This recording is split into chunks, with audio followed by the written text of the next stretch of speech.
Muito bem, estamos começando mais um programa Rádio com Imagem aqui na Start TV. Hoje vamos falar sobre assuntos variados com uma pessoa muito conhecida, um grande amigo que vem nos visitar e aproveitar também para nos atualizar do que está acontecendo hoje, principalmente naquela área ali de Brasília, onde ele atua muito. Está falando aqui do deputado delegado Pablo. Tudo bem, querido? Muito prazer, meu irmão Cid Soares, encontrar você aqui. Nosso, é uma felicidade. Já fazia tempo que a gente vinha paquerando essa conversa, mas não conseguia. Verdade, essa ida e vinda, tanto para Brasília como para o interior do Amazonas, ocupa muita gente. Claro, eu sei disso. Aliás, Pablo, vamos logo quebrar essa coisa do deputado, vamos fazer uma coisa mais tranquila, para a gente sair um pouco também desse clima. Né? Hoje eu estou aqui de paletó, eu vou para uma reunião daqui a pouco, eu não tenho nada a ver com a questão política, mas vamos tentar também falar disso, lógico, né? Evidente. Cid, conta comigo, você é de casa. Então pronto, vamos lá. Eu quero começar falando de coisas assim bem... a questão até temporal, né? Por exemplo, a sua ida para esse cenário político, o que mudou na tua vida? Mudou muita coisa. A gente sempre pensa em como todo desafio que a gente enfrenta na vida, a gente antes de entrar, a gente vê a porta, vê do lado de fora como é que são as coisas, e na hora que a gente entra, a gente vê como é diferente. Mesmo que a gente possa falar isso e para as pessoas parecer uma coisa um pouco piegas, um pouco repetitiva e simplista, mas na verdade o Congresso Nacional ele é um universo. E a gente se prepara para tudo, mas quando chega lá... É outro mundo. É um outro mundo, não só do que a gente tem a debater, da quantidade de desafios que a gente tem para enfrentar, de coisas a decidir, que demandam um preparo, um estudo constante. Né? Numa mesma sessão, a gente decide o salário de professores e se o isótopo nuclear vai ser colocado ou não, e se vai ter lei de incentivo à cultura... Exato. Então, as matérias elas giram numa velocidade muito grande e todos os assuntos são importantes. Mas você gosta disso, cara? É tua vibe mesmo? Eu sou um jurista, né? Minha formação é em direito, então essa situação de adequar as leis à vida das pessoas, eu acho que eu me preparei, estudei e conheço muito disso. Uhum. E tenho a felicidade de conhecer praticamente todos os municípios do estado do Amazonas e conhecendo a realidade deles, tentar fazer com que a legislação se adeque aos problemas que a gente tem aqui no Amazonas e no Brasil. Trocando em miúdos, você está em casa?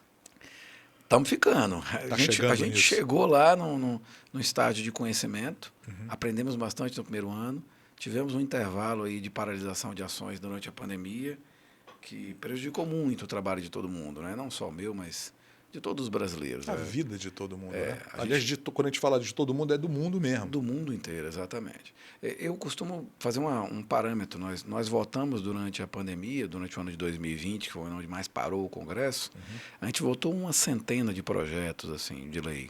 A gente vota isso numa semana. Nossa. Então, nós realmente paramos o Congresso. O Congresso não conseguiu funcionar. Muitas Nem pautas, de forma virtual? Nem de forma virtual, porque não havia preparação para isso. Uhum. O sistema do Congresso é obrigatória a presença física, não houve adaptação de como fazer, ninguém tinha. Pegou todo mundo de calça curta, Pegou né? todo mundo ali, sim, como é que faz? Não, primeiro tem que parar, depois a gente vê o que faz. E foi desenvolvido um sistema que permitiu a votação de modo semipresencial, e outras plataformas foram desenvolvidas, mas foi tudo assim, trocando o pneu do carro com ele andando.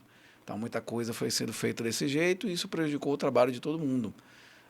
Prejudicou, inclusive, até os investimentos. Eu tinha uma série de investimentos pontuados a fazer e praticamente coloquei todos os meus recursos para a saúde. Uhum. Porque a pandemia mostrou uma realidade que já era clara, que é a falência da saúde, principalmente no interior do estado do Amazonas. Isso se deve a quê, na tua opinião? A falta de investimento por décadas. E ao descompromisso de algumas pessoas em fazer da saúde uma pauta prioritária. Você não consegue imaginar cidades com 100, 150 mil habitantes, como nós temos no Amazonas, grandes cidades, que não tinham uma UTI. Como é que pode ser imaginar uma cidade como Parintins, Taquatiara, Coari, Tabatinga, grandes cidades com mais de 50 mil habitantes, né, todas elas, não ter uma unidade de tratamento intensivo? Quer dizer que se o cara cair de moto, se ele tiver um AVC, eu não estou falando da pandemia, estou falando de problemas normais, ele vai fazer o que com ele? Colocar no avião e transferir o problema. Era o que faziam. Agora me fala uma coisa, todo. Isso mudou? a pandemia ajudou a estruturar melhor os hospitais. Então, esse podemos dizer que isso é das coisas, uma das poucas coisas boas que acontecem, então, Sim, durante a pandemia. com certeza. Durante e pós-pandemia, né? A crise do oxigênio aqui, por exemplo, fez com que fossem instaladas usinas de oxigênio em quase todos os municípios do Amazonas. Isso é uma coisa que a gente para pensar e fala, meu Deus, como é que não existia antes? Como é que nós estávamos todos reféns ainda de bombas, de bambonas, de aquelas balas de oxigênio, como chamam, né? E aquilo ali é uma coisa que é finita. É o mesmo que em vez de você colocar água encanada na sua casa, você ficar comprando um garrafão de água todo o tempo. E aí você precisa daquela água para tudo. Aí se acabar o garrafão, o que, é que você faz? Você não tem uma água encanada. Então a comparação é mais ou menos essa. O hospital não tinha oxigênio, não tinha ar. Ele ficava comprando essas balas de oxigênio. E aí uma hora que a pandemia chegou e a quantidade de pacientes que precisavam de oxigênio foi muito maior, mostrou que esse tipo de alternativa era inviável para locais distantes. Né? Não tem como. Bom, já que a gente começou a invadir essa seara, vou aproveitar para falar um pouco também de Zona Franca de Manaus. Sim. Como é que você está enxergando essa mudança toda, a questão do IPI, enfim? Qual é a tua opinião a respeito Nós disso? tivemos um decreto presidencial, 2 decretos, na verdade, agora veio um segundo, que realmente prejudicaram a competitividade da Zona Franca de Manaus. Esse é um lado do decreto. Okay. Porque o decreto, em sua essência, ele não é ruim. Ele vem objetivando uma coisa que todos os brasileiros reclamam todos os dias, que se paga imposto demais no Brasil. Então, o decreto veio zerando o IPI de vários produtos e veio retirando também impostos em outras áreas. O segundo decreto veio tirando impostos em outras áreas, o que faria o quê? Geraria o quê imediatamente, Cid? Uma melhora de competitividade da indústria nacional, a indústria nacional passaria a ter menos tributo para pagar e, pelo menos em tese, uma redução da carga tributária nos ombros das pessoas, as pessoas pagando menos impostos. Certo. Isso não é bom? Claro. Em tese é ótimo. Só que faltou um detalhe nele, que era uma vírgula que faria ele ganhar nota 10, que era ele ter excepcionado a Zona Franca de Manaus. Ele ter dito assim. Mas isso não foi combinado? Na verdade, o Ministério da Economia convenceu, essa é a minha opinião, tá? Convenceu a Presidência da República que fazendo isso não prejudicaria a Zona Franca. E aí o presidente, ele inclusive, eu vi algumas movimentações e manifestações dele de que ele está defendendo a Zona Franca e alguém o convenceu, acredito que o pessoal da pasta da economia o convenceu de que isso não prejudica a Zona Franca, mas prejudica. Ainda que não seja a curto prazo, vai ser a médio e longo prazo. Empresas podem sair daqui do polo, a gente pode ter perda de emprego e de renda, o que é prejudicial para um modelo vencedor como o da Zona Franca de Manaus. Então existe ruído nesse trâmite aí de informação? Existe. Eu falei sobre isso recentemente, de que existem muitos governos dentro do mesmo governo, Cid. Eu entendo isso. Quando você pensa em fazer uma pauta como asfaltar a BR-319, aí você tinha um ministro como o ministro Tarcísio, que acabou de sair, porque vai ser candidato de São Paulo, um ministro querendo o asfaltamento. E dentro do mesmo governo você tem um órgão chamado IBAMA, dizendo que aquilo prejudica o meio ambiente. Então você tem uma disputa interna dentro do mesmo governo. Há uns tentando dizer que a rodovia prejudica o meio ambiente, que eu não concordo, e um outro lado do governo querendo o desenvolvimento, querendo o progresso, querendo levar o estado do Amazonas para sair do isolamento, que é com quem eu concordo, que é a infraestrutura. Então você fica com um cabo de guerra interno, e é o que está acontecendo agora com a Zona Franca de Manaus. Já que você entrou nesse assunto, eu não ia falar de BR-174 ainda, porque é uma coisa que... BR-319, perdão. Sim. É uma coisa que me toca muito, muito profundamente. Eu tenho muitos assuntos a tratar ainda a respeito de BR-319, pelo que eu já passei, pelo que eu enfrentei, minha família, enfim. É uma coisa meio que particular até, né? Está na tua história. Está na minha história. Então, no meio disso tudo, eu tive algumas conversas, inclusive na Rádio Mix, onde eu também tenho um trabalho lá. E numa das entrevistas foi com o pessoal que defende a BR-319, é um grupo Sim. muito, muito bem estruturado até. Conheço vários deles, são realmente ativos e atuantes. Então, nessas conversas, foram ouvidas aí por várias pessoas, e uma pessoa chegou comigo, não vou citar nome aqui porque eu não sei também nem se posso, mas disse o seguinte, cara, a BR-319, ela é tão importante quanto a existência da Zona Franca de Manaus. Por ela, poderíamos escoar produção, como aumentar o trânsito, o fluxo de pessoas indo para o Brasil e recebendo também. Então, quer dizer, quem coloca essa dificuldade, né, o IBAMA, ou seja lá quem for, cara, me perdoe, mas está sendo medíocre nos Sim, pensamentos. sem dúvida. Porque Tá. paralisa o Estado, deixa a gente aqui nas mãos de 3 terminais de uso privado, ou 2, até nem sei quem é que está. Uma série de coisas, Cid, porque na verdade quando você tira o isolamento e você permite um meio de conectividade rodoviário, além dos que já existem, do hidroviário e do aéreo, você coloca um novo modal dentro da relação. A Claro. partir daí, uma série de produtos que chega aqui vai conseguir chegar mais barato. As passagens aéreas vão ser obrigatoriamente revistos os preços, porque eu acho até curioso, você pega um voo daqui de Manaus para Brasília, e você voa 2 horas e meia, e você pega o mesmo voo de Manaus de Brasília para São Paulo, por exemplo, que o tempo de voo é muito parecido, a passagem é metade do preço. O avião não sabe a diferença. O avião não sabe se está voando para São Paulo ou se está voando para Manaus. Quer dizer, as companhias aéreas, elas maldosamente colocam o preço mais caro para cá por uma questão de lei de oferta e procura. Só tem como Só sair tem como daqui ir para dessa cá pela forma. via aérea, exatamente. Sabe, são esses absurdos que eu acho que precisam ser tratados com um pouco mais de atenção. Absurdos. Né? Sim. A BR-319, se fosse, como me disse essa pessoa, se fosse, por exemplo, num outro país, ela tinha talvez até 4 vias. Né? Sem dúvida. Não seria uma pista, seria uma autopista, Uhum. né, fazendo esse trânsito do Brasil para cá e daqui para o Brasil. Porque a gente está isolado do Brasil, quer queira, quer não, estamos isolados. E Com outra, certeza. a pandemia também mostrou a necessidade de nós termos isso quando vieram, né, aquele número, né, de garrafões para cá com oxigênio, enfim. Do cilindro de oxigênio. Né? Exatamente. Então, a dificuldade que foi para chegar, o tempo que levou, né? Pessoas perderam suas vidas por conta dessa demora, enfim. O CREA, que tem um grupo que trabalha o asfaltamento da 309, chama a 309 de rodovia da vida, porque na verdade ela não só muda a vida das pessoas, como agora a falta dela mostrou o quão importante é o estado da Amazônia estar interligado. Uma viagem trazendo esse cilindro de oxigênio que duraria horas, vindo do sul do país para cá, durou 3 dias. Pois é. Só o trecho Porto Velho-Manaus. Durou 3 dias. É um assunto difícil e complicado, né? Muito Porque complicado. deixaram chegar nessa situação. Quantos anos a gente ficou sem essa rodovia de forma desnecessária? Aí, claro, que eu coloco isso na conta do governo do PT. Não tenho o menor constrangimento de falar isso.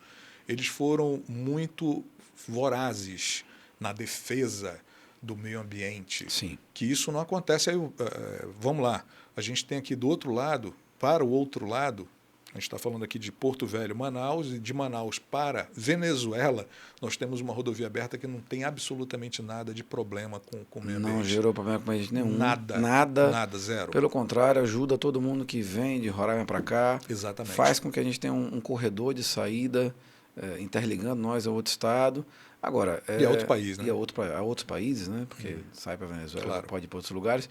E é impressionante o quanto de desenvolvimento que essa previsão poderia gerar. Eu não consigo entender ainda por que muitos anos a defesa do meio ambiente custou a vida e o bem-estar dos amazonenses.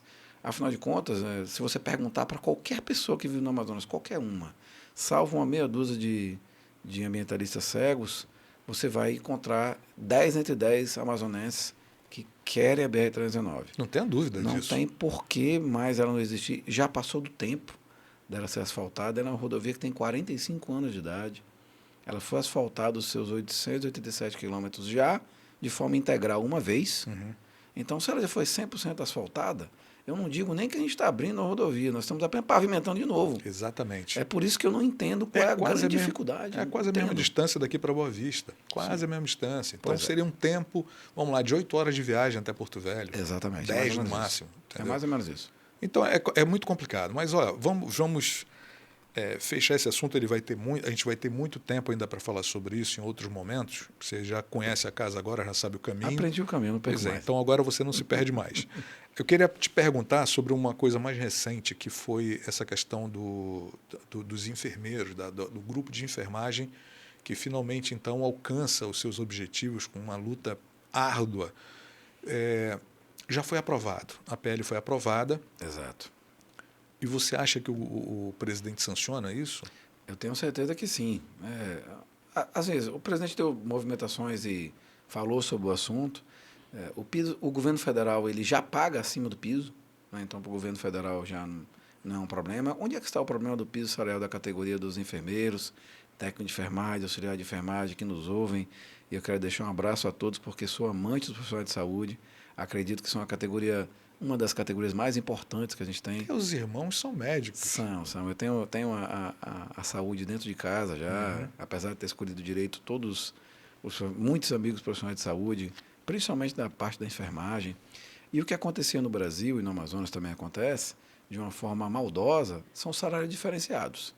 Quem trabalha para a iniciativa privada ganha um X, quem trabalha para o município no interior ganha outro X, quem trabalha para o governo federal ganha um outro valor, sendo que a perfeição técnica, o trabalho é o mesmo. Até porque o paciente que o enfermeiro atende, o doente que ele dá conta, só muda de lugar, entendeu? Então não há sentido ter um salário diferente ou, o que é pior, não haver um piso, um mínimo. Que eu entendo que um engenheiro que trabalha para uma empresa pode ganhar um valor e que trabalha para outra pode ganhar outro, mas existe um mínimo, existe um piso da categoria. Na engenharia existe um piso, né? Na agronomia existe um piso. A lei da ordem permite, lá no Estatuto do OAB, que uma petição de um habeas corpus tem um valor mínimo. Sabe? Existe um mínimo, um ponto de partida. E é isso que a gente votou hoje, restabelecendo, corrigindo um erro que vem acontecendo há muitos anos, há décadas, que é o de garantir um salário digno para os profissionais de enfermagem. Sabe o que eu acho legal? Que nessas horas eu precisava que as pessoas observassem que essa PL, inclusive, é uma proposta de um senador do PT, salvo engano. Eu não lembro de onde ela veio exatamente. Ela veio do Senado, acho que o senador Veio. não está mais lá. É um senador, não sei se está lá, mas eu tenho quase certeza. Tenho certeza que essa PL foi uma proposta de um senador do PT, de Pernambuco, salvo engano. Mas, enfim, eu li sobre isso. Isso mostra que ninguém está nem aí para quem é que está propondo algo. Se algo for bom, eu acho que quando é bom tem que ser aprovado. Acho que eu posso estar sendo leviano, mas eu fui o primeiro defensor disso na Amazonas aqui. Quando esse projeto começou, ele veio, estava em votação ainda, pronto para sair do Senado, fui ao Senado, conversei com os senadores, levei gente do Conselho de Enfermagem, dos sindicatos e associações de enfermeiros, técnicos, auxiliares, para conversar com os senadores para que esse PL saísse de lá. Foi costurado um texto que fosse de consenso. Nesse texto, inclusive, saiu a jornada de trabalho, que é uma outra luta que a gente vai implementar em breve, mas ela, infelizmente, não foi colocada agora, para a gente focar no que era prioridade. Os conselhos entenderam que a prioridade era salarial, então a gente focou nesse ponto. Quando chegou agora na Câmara, algumas pessoas queriam maldosamente emendar o projeto, colocar alguma coisa no projeto a mais, fazer alguma mudança, porque fazendo isso, ele não seria virar definitivamente lei, ele tinha que voltar para o Senado. A gente falou, não, ninguém mexe mais em nada, vamos voltar o texto como está, é uma vitória por vez, cada dia a sua agonia, vamos ganhar essa daqui agora e depois a gente vai lutar pela jornada de 30 horas, que também é indispensável para a enfermagem. Isso é a política, não é? É saber estar no jogo, se comportar de acordo com o que se apresenta. Como dizem as Forças Armadas, às vezes o ótimo é inimigo do bom. Então, se você consegue o bom, você avança. Certo. O importante é você avançar. Mas, olha, eu fico extremamente feliz porque eu vejo, eu enxergo que a figura do Pablo mudou muito. O discurso é outro, o teu posicionamento, enfim, a tranquilidade para tratar os negócios. Não que você fosse pior em alguma coisa nesse sentido, mas você aprendeu muito. A gente vai se adequando, meu amigo. Tá certo, mas tem que se adequar mesmo.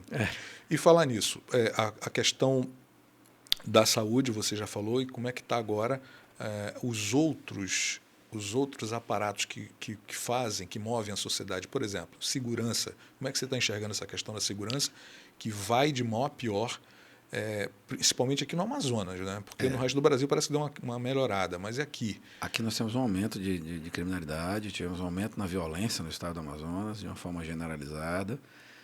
Isso se deveu a um descaso em relação à contratação das forças policiais, um reforço, né? Logo que esse governo do estado começou, eu fui um crítico, procurei o governador e falei para ele, governador, Nós estamos batendo a casa de 10 anos sem concurso da PM. De mais de 10 anos sem concurso da PC. E a criminalidade todo dia rejuvenesce. E a nossa tropa está ficando envelhecida. Você é da área, não é? Sou da área da segurança pública. Sou delegado de Polícia Federal há 14 anos. Então, como delegado de Polícia Federal, eu sei que o elemento mais importante para você combater a criminalidade é o humano. É você investir no policial, é você aumentar o efetivo. Não adianta comprar um monte de viatura nova se não tiver ninguém para dirigir. Não adianta comprar armamento novo se a tropa estiver envelhecida, não tem quem use, sem preparo, sem treinamento. Então é preciso que você invista nas pessoas primeiro, no homem e na mulher que faz a segurança pública, nos policiais. E investir também nas polícias, na segurança que está vindo de forma paralela, como é o caso das guardas municipais. A gente está tendo a guarda municipal com autorização para ser armada agora. Mas já podia ter sido feito há muito tempo. Né? Quantos prefeitos nós tivemos passaram pela pasta? Por que ninguém pensou em fazer uma guarda metropolitana que fosse atuante na segurança pública para o cidadão? A guarda antes não atuava nada para o cidadão, se limitava a tomar conta dos prédios públicos da prefeitura. Quer dizer, esse tipo de medida é o que mostra por que a nossa violência ela vem aumentando. Porque esses investimentos estão demorando para chegar. Estão chegando agora? Estão, mas nós estamos vindo com atraso e vai demorar para correr, né? Para correr atrás e resolver esse problema.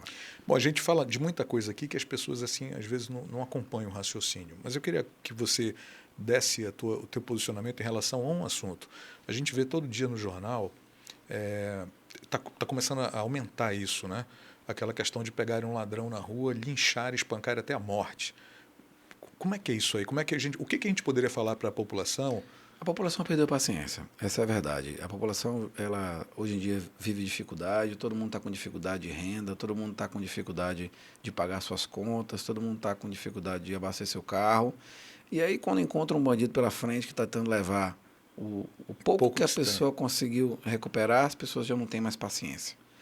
E nisso que eu, às vezes, tento explicar lá no Congresso Nacional, quando eu vejo alguém defendendo bandido, como tem na parlamentar defendendo bandido, uma coisa impressionante. Como tem parlamentar ainda com esse amor ao criminoso, como se isso fosse um negócio legal, e não é. E aí tem muita gente ainda lá defendendo os bandidos, chamando o bandido de coitadinho, dizendo que, como eu vi um dia um vídeo de um candidato que eu vou me guardar o direito de não citar o nome, dizendo que é só um adolescente que rouba um celular. Que pena, tem gente prendendo adolescente que assalta o celular. Eu quero dar nome aos bois aqui. O ex-presidente Lula fez isso. E de forma veemente, eu acho inadequado. Nós temos um deputado federal que apresentou um projeto dizendo que pode assaltar até X valor, Sim. que aquele furto vai ser um furto de sobrevivência. Eu vi alguns estados nos Estados Unidos fazendo isso e agora eles estão tentando acabar porque não deu certo. Porque as pessoas estão entrando nas drogas e assaltando. Exato. Dizer bem assim, até quantos dólares que não dá cadeia? Até $100. Então tá bom, vou roubar 99 que eu vou para casa. Pois que coisa absurda. Quer dizer que a propriedade privada acabou. Meu irmão, assim, trocando em miúdos, pelo menos na minha ideia, talvez até pífia, mas eu vejo assim, sociedade, para existir, pressupõe a organização. Exato. Então, isso é desordem. Isso é desordem. Anarquia pura. Desordem não leva a canto nenhum. Não leva a canto nenhum. Me desculpa que eu sou muito, muito sincero, não tenho defesa a ninguém. Eu defendo o que eu acho que é certo, não pessoas. Eu não defendo o presidente Bolsonaro, eu defendo o que é certo que ele faz, que eu acho que está certo e pronto. Defendo e defendi muita coisa que eu achei correto no governo Lula, no primeiro governo do Lula, que eu até disse um dia, queimei minha língua. E logo depois ele veio para o segundo mandato e a minha língua voltou a faiscar. Né? Então, agora, de novo, ele deu uma entrevista agora à revista Time, que foi outro absurdo. Ele é um dos maiores cabos eleitorais que eu tenho, porque ele está falando tanta coisa desconexa e sem sentido. Não, o cara dizer que o presidente da Ucrânia é um dos problemas da guerra, ele está dando ali uma abertura Sim. cínica, né, para que abraçar a causa da violência russa. Sim, sem sentido, sem propósito. Simplesmente porque é um país que é comunista, e daí vamos defender o comunista. Você pergunta eu não queria dele, falar isso, mas é isso. como é que é o Maduro? Não, lá a Venezuela é uma maravilha. Não, porque lá o governo, pelo amor de Deus. É democrático. O cidadão não está vendo o que está acontecendo. Eu tive, no começo do mandato, eu fui com Eduardo Bolsonaro, com o deputado Nicoletti, com o deputado General Girão, nós fomos até a fronteira do Brasil com a Venezuela e tivemos a tristeza de ver pessoas chegando a pé, Cid, há dias passando fome, caminhando para fugir de um Estado que persegue as pessoas, criminoso.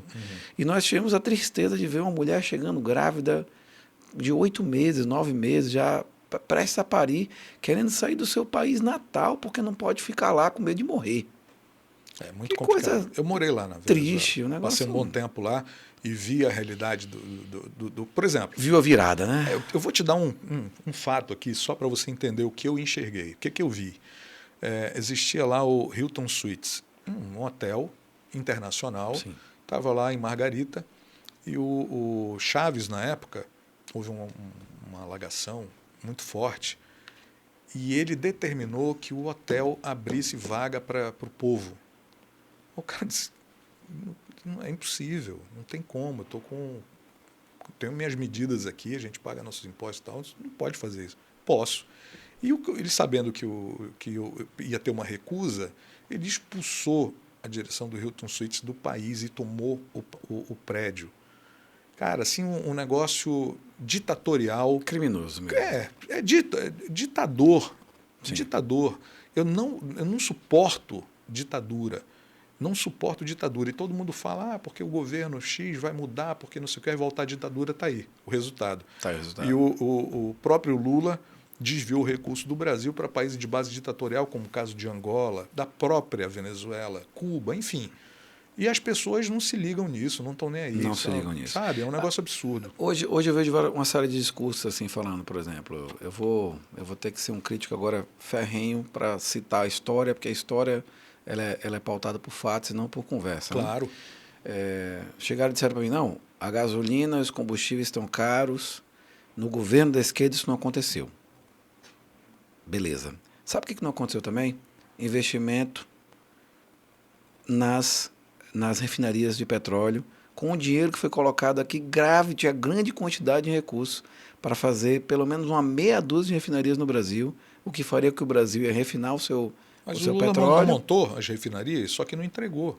Não, justamente, ele começou e não terminou nenhuma. Sim. Começou várias, não terminou nenhuma, jogou o dinheiro fora, abandonou os investimentos e no mesmo momento, nesse mesmo intervalo, construiu metrô em Caracas, ferrovia na África, ponte na Venezuela, ponte na Guiana, estrada em outros países amigos do comunismo. Quer dizer, para fazer obra no exterior dava. Para fazer as refinarias aqui no Brasil não deu. O dinheiro perdeu, se acabou, não fizeram a refinaria. A transposição do São Francisco está aí para contar a história também. E o gás do Brasil, que era uma grande alternativa, entregou uma indústria inteira, uma usina inteira para o Evo Morales, de mão beijada. O Evo Morales entrou lá, falou, a gente não está precisando de gás, não. A mesma coisa que fizeram com o Rio tá legal. Expulsa o pessoal e toma. Expulsa todo mundo, e o governo brasileiro ficou olhando aquilo e disse, a Bolívia está precisando de uma ajuda, né? A Bolívia está precisando de uma ajuda. Aquele patrimônio é brasileiro, da Petrobras, deixaram tomar. O governo não deixou fazer nada. Tomou uma usina de gás que podia hoje estar ajudando a reduzir o custo do combustível no Brasil. Não, entregamos direto para a Venezuela, para a Bolívia, quer dizer, perdão. Aí eu escuto esse tipo de falácia. Não, mas o governo do PT ele nunca trabalhou contra a Zona Franca de Manaus. O governo do PT é um governo excelente. Esqueceram dos tablets. A lei de informática foi passada no governo Dilma. As indústrias foram embora daqui. Foxconn, vários amigos meus ficaram desempregados à época. Esqueceram do ataque aos celulares. A Nokia fechou aqui. Fizeram um ataque aos celulares na época, na lei de informática também, e outras legislações paralelas que foram aprovadas com a aquiescência do governo do PT. As indústrias de telefone celular foram embora. Fecharam aqui. Por que a mídia não aparecia nessa época? Não, ninguém fala isso. Fala que eles eram grandes defensores da Zona Franca. E aí esses fatos anteriores? Não tem nada. Esqueceram? Eu não esqueci. Esqueceram. Pois é, mas eles esqueceram. Vamos dizer que esqueceram. Então, eles esqueceram. Então, acusam o presidente hoje e esqueceram do passado.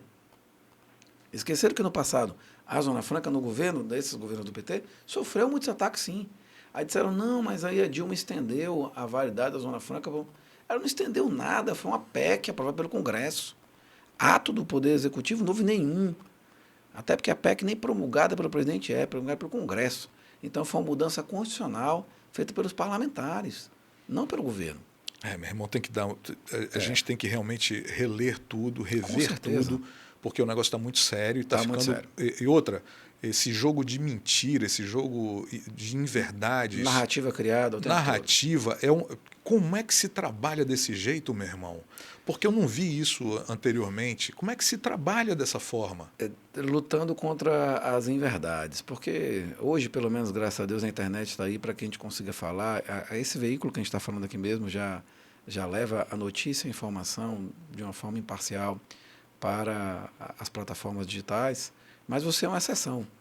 Na regra, hoje, como a gente vinha conversando, a notícia já chega pronta e acabada e é para o eleitor, para a pessoa que está ouvindo, para aquele que está assistindo, apenas engolir a notícia. Claro. E não para ele fazer o seu discernimento e dizer o que é. Detalhe, aqui nós damos essa prerrogativa para os ouvintes, se quiserem retrucar alguma coisa, a gente vai ter um próximo encontro, a gente vai estar lendo aqui o que disserem. Que é ótimo. Sobre, não gostei do que você falou, você não disse verdade. Estou falando aqui o que eu penso, eu sou muito sincero nesse ponto. E no que eu leio, eu não estou falando aqui, eu não estou tirando da minha cabeça absolutamente nada. Verdade. Entendeu? Não estou tirando nada. Mas meios de comunicação hoje já entrega a informação pronta e acabada e eles têm lado. Claro. Eles Só para finalizar o que eu estava te falando, à época eu viajava muito para a Venezuela de carro. Sim. E eu vi construção de ponte, eu não inventei isso. Eu fui talvez uma das primeiras pessoas a tentar rechaçar isso, porque eu vi a placa do Odebrecht numa ponte aqui na Venezuela sendo construída e eu sabia que a gente estava precisando também. Então eu fiz um pedido, uma solicitação a um amigo que nem daqui era de Rondônia, que na época era deputado federal, a gente conversava muito, eu mandei para ele e ele deu uma entrada no negócio para começar a investigação sobre isso. E fez um barulhinho lá, mas foi muito pouca coisa, né? E eu participei da CPI do BNDES, onde o ex-ministro Palocci foi lá para falar de propina da casa de 500 milhões. Um negócio fora do normal. E o cara... Agora estão dizendo que o Lula é inocente. Está de brincadeira, meu irmão. Está de brincadeira. Vários réus confessos. Pois é. Então que inocência é essa? Não dá para passar, né? Não dá. E que esse dinheiro está sendo devolvido aí? Justamente. Nós temos empresas devolvendo dinheiro, acordos de linias fechadas. O cara chegou, confessou. Sim, eu peguei o dinheiro mesmo, era ilícito, eu pagava propina para A e para B, financiava a campanha, babá. Aí não, ele é inocente. Mas como assim? E não é uma pessoa, são dezenas dizendo. Ex-ministros, ex-tesoureiros do PT, vários foram presos, são réus confessos que fizeram acordo com a justiça e não foram forçados a fazer esse acordo, foram lá e disseram, não, eu peguei mesmo dinheiro.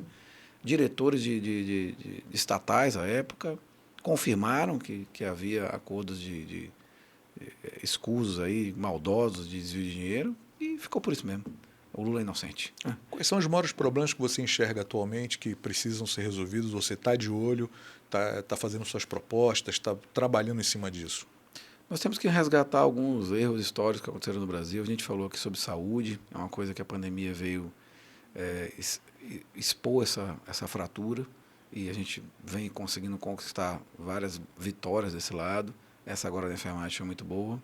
A pauta que fala muitos brasileiros que é da educação, ela tem que ser revista, porque hoje ainda nós temos muitos colégios, muito ensino brasileiro onde o professor finge que ensina, o aluno finge que aprende. Infelizmente acontece muito isso, porque o governo anterior, e eu sou obrigado a voltar no tempo, o governo anterior começou a trabalhar com metas de números. O aluno não podia mais reprovar. Então não interessava se ele aprendia, se ele não aprendia. No nosso tempo que a gente estudou, se a gente não estudasse direito, não tivesse legal, reprovava. Muitos amigos meus ficaram para trás, porque reprovaram. Eu fiquei uma vez por meio ponto reprovado e fui reclamar, evidente. Reclamei, aí o professor virou para mim e disse, querido, você não foi reprovado porque você não estudou, coisa do tipo. Outra coisa é bem simples. você não atingiu a nota mínima. Então, não tinha nota mínima. Você não atingiu a nota mínima, então, desculpa, você tem que estudar mais. Hoje ninguém é reprovado. Pois é. E aí é complicado. Se ele for reprovado no colégio público, quem é punido é o gestor. E como é que eu vou? Eu pergunto, como é que eu vou chegar num hospital e confiar nesse cara que está sendo preparado dessa forma para me atender? É isso que as pessoas não entendem. Esses cidadãos que são formados assim, que por um jeito ou por outro seguem adiante, mesmo não aprendendo, eles vão virar no futuro os advogados, contadores, médicos, engenheiros. Então vai ser o advogado que vai fazer você perder a sua causa, porque não estudou direito. Vai ser o contador que vai fazer a tua empresa falir. Vai ser o engenheiro que vai derrubar a tua casa porque vai fazer o cálculo errado. Vai ser o médico que vai operar alguém, prescrever errado, fazer uma cirurgia errada. Enfim, pessoal, a gente não pode condenar toda a sociedade a bater uma meta de números. Educação é coisa séria. E aí nós estamos tentando corrigir esse erro. Ainda há uma movimentação muito grande das pessoas tentando fazer ideologia nas universidades e colégios pelo Brasil afora, o que é maldoso. Apareceu aí um professor, né, que expulsou um aluno porque estava defendendo suas ideias. Então é um negócio absurdo. É absurdo. Isso não existia. Uma outra coisa que a gente precisa colocar aqui, de forma bem clara, é a questão do investimento. Não adianta você investir agora em faculdade quando você não tem a base preparada. Verdade. Esse é o local do investimento, é a base, é a preparação do aluno que está começando. Não é isso? Depois que o Japão passou pela Segunda Guerra Mundial e foi devastado, o investimento principal que eles fizeram foi no ensino profissionalizante e nas disciplinas de exatas, de reconstrução, engenharia. Enquanto os americanos estavam formando advogado, eles estavam formando engenheiro. Então, a ideia deles é para reconstruir o país o que a gente precisa, de gente que seja formado como profissional. Vamos trabalhar o profissionalismo. E o país foi reconstruído em algumas décadas, saiu do zero de novo, essa é uma grande potência. Então, o Brasil precisa ser reconstruído. Segurança pública no nosso país, nós já tivemos muitos avanços, mas enquanto o Brasil não trabalhar melhor a segurança das suas fronteiras, a gente não vai ter avanço nenhum na criminalidade. Nós temos um país continentalmente gigante. Sim. É possível fazer isso com tecnologia, mesmo com tecnologia? É possível melhorar. Okay. Assim, garantir a segurança do Brasil é muito complicado. Nós temos mais de 15 mil quilômetros de fronteira linear e com 10 países diferentes. Se você fizer uma comparação simples, né, e o Brasil tem uma única Polícia Federal. Se você comparar com os Estados Unidos tem uma fronteira com 2 países, sendo que um deles é o México. Vamos colocar a fronteira do México, que é a fronteira problemática. Lá são só pouco mais de 4 mil quilômetros, com um único país. E lá continua passando pela fronteira droga, arma, imigrante ilegal. Você imagina aqui. E lá tem 20 polícias federais, aqui só tem uma. Quer dizer, se eles, com todo esse aparato, ainda estão enfrentando problema, imagina nós. Só que a gente tem pontos aqui que deveriam ser melhor trabalhados. A fronteira do Brasil com o Paraguai, as fronteiras do Brasil aqui com os países produtores de drogas. São os nossos gargalos, né? São os gargalos principais. Então, se você trabalha combatendo esse mal aí na fronteira, não vai entrar droga por aqui. Assim como não vai entrar arma ilegal pelo Paraguai. Mas tudo é um conjunto de coisas. Recentemente eu fiz uma pauta de defesa da mineração no Brasil e fui atacado. Eu falei, pessoal, isso tem a ver com a segurança pública. O cidadão olhou para mim e falou, minério, o que tem a ver com isso? Não, é só uma pauta ambiental. Eu falei, não, deixa eu te explicar uma coisa. Um dos países que tem maior exportação de ouro das Américas é o Paraguai. Não tem uma jazida lá. Tu acha que esse ouro está vindo de onde? É do Brasil. Porque é o Brasil que tem a maior quantidade de jazidas aqui na América do Sul. Então o ouro sai do Brasil e volta para cá do Brasil em forma de droga e arma. Se a mineração fosse regular, se ela fosse organizada, se ela tivesse feita através de cooperativas, indústrias, fosse séria, essa riqueza ia ficar, aqui. Esse minério não ia sair e não ia voltar em forma de droga e arma. Então, quando você trabalha uma pauta com responsabilidade, você atinge toda uma cadeia produtiva, todo um sistema. Mas eu te pergunto também em relação a isso, eu acho, não acho, eu tenho certeza absoluta que essa conversa está sendo muito mal versada. Não estão usando os meios corretos para explicar isso para a população, porque não está chegando na outra ponta.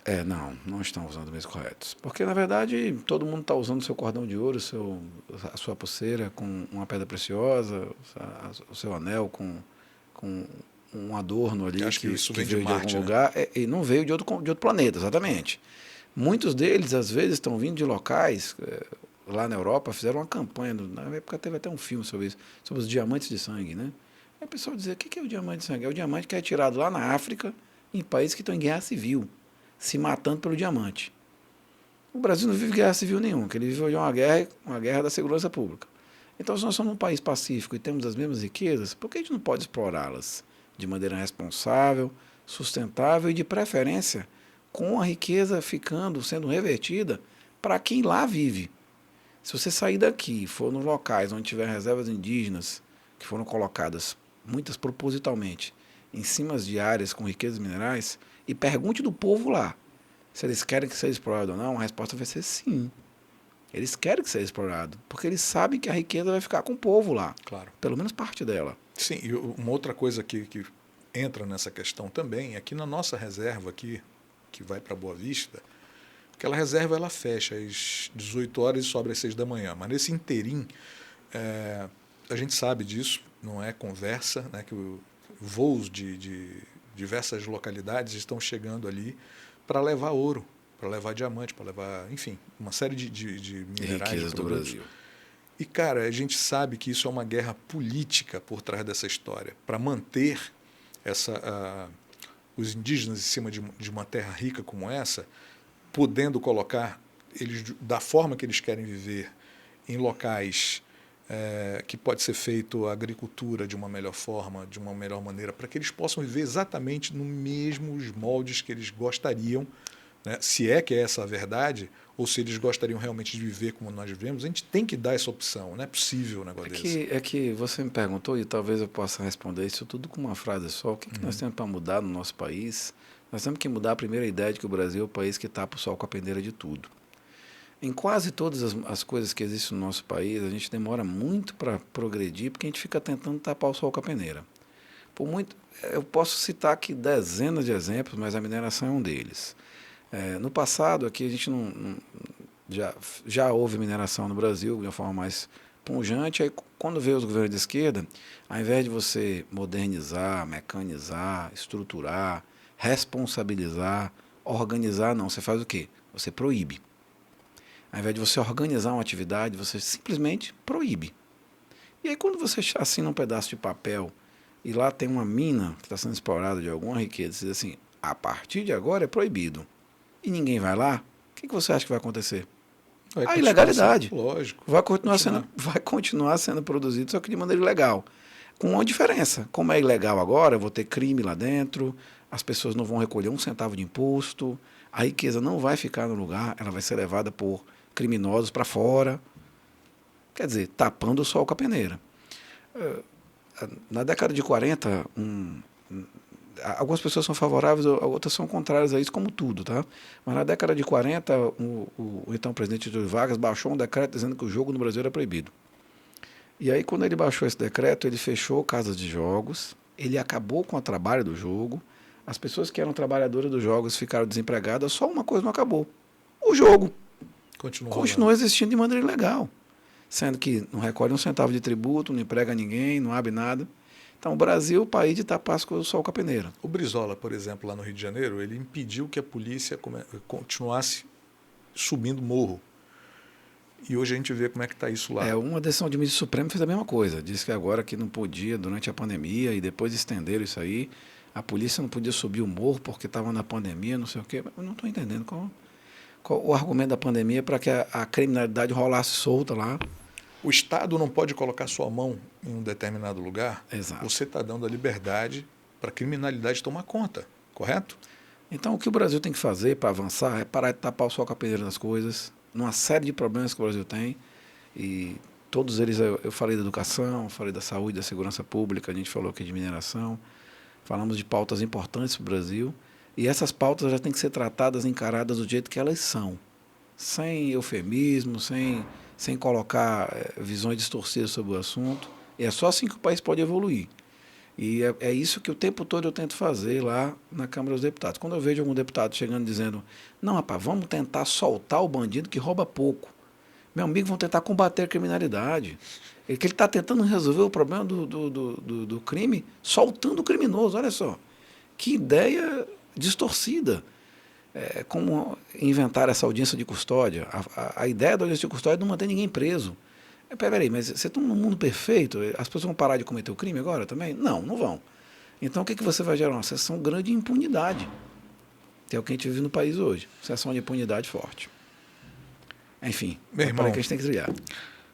Eu fico até sem ar com tanta conversa que a gente tem para rolar aqui ainda. É verdade. Pablo, eu queria agradecer muitíssimo a tua presença aqui hoje, para a gente, nesse princípio de conversa, já com esse olhar muito mais criterioso a respeito das coisas que estão acontecendo no Brasil, te agradecer muito pela sua presença hoje aqui no Rádio com Imagem, na Start TV, e já te convidar a deixar já um espaço aberto para a gente voltar aqui e continuar nesse bate-papo com outras informações que virão por aí.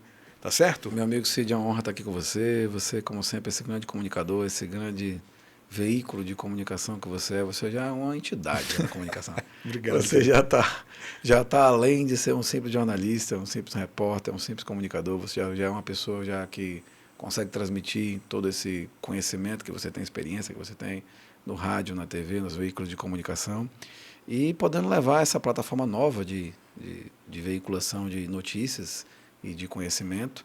E a gente está disposto aqui a voltar sempre que for necessário. Perfeito. É muito bom falar com quem está nos ouvindo hoje e deixar também nossos canais abertos aqui nas redes sociais, nas minhas, né, no caso. Quem ouve nossa entrevista aqui hoje pode entrar no Facebook, no Instagram, no Twitter, @DelegadoPablo. Você vai encontrar um pouco do nosso mandato, de como que a gente trabalha, o que a gente faz. Lá é um espaço para crítica, para sugestão. Pode mandar sua informação, pode comentar, pode falar. E acompanhar também um pouco do que a gente faz, tanto em Brasília como no Amazonas. Meu irmão, mais uma vez, parabéns pelo teu trabalho. Espero que continue sempre para cima e afinado com tudo que está acontecendo, principalmente aqui no nosso Amazonas, tá bom? Eu que agradeço o convite. Um abraço para todos os amigos aqui que ouviram Rádio com Imagem. Fechado. Rádio com Imagem vai ficando por aqui, mas a gente volta a qualquer momento aqui na Start TV. Valeu. Até mais. Um abraço. Tchau, tchau.